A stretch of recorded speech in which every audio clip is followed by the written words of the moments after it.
Bawat pintig na sandali, oras mo'y nagmamadali. Bawat piraso ng salita na sa'yo ay namumutawi. Ano mang mga bagay na pumapasok sa iyong isipan, pilit na nilalayo at pilit mong nilalabanan sa pamamagitan ng pagdala sa iyong sarili. Sa dako paroon ibang dimensyon na bang may sinasabi na pananggalang tatandaan na walang sinumang magdaraan na may masamang pakay at walang magtatagumpay. Babalik at babalik na para bang nananabik na ang dugo'y tumanak, tumatagaktak, merong magsasagip.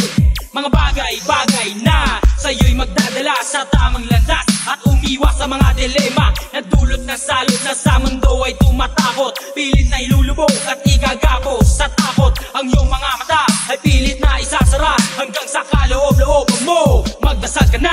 Habang ika'y nasa pagitan ng buhay at kamatayan, lumiligid ang panganib at lahat pinabalingan ng bawat pag-atake, binibigay na mensahe. Mga kinatawan ng kadiliman, mahawakan sa lugar na hindi ka na maaring makaalpasan. Nagbabagang umunoy, hindi ka na makakatakas sa isang kamunduhan na punong-puno ng kasalanan. Bawat buhay na nasasayang, kami ang may tangan sa bawat kampon at bawat buhay ng anino. Kami ang dalawang testigo, ngayon kayo'y nandito sa purgatorio. Lahat kayo'y nakakadena, nakabilanggo, isa-isang ipinipuwersa sa iyong isipan. Habang hindi na mamalayan ang pagkagapos, unti-unting hinuhugutan sa kariglan. Mangusap ka sa may kapal, sa bawat oras magliligtas sa iyo ay dasal.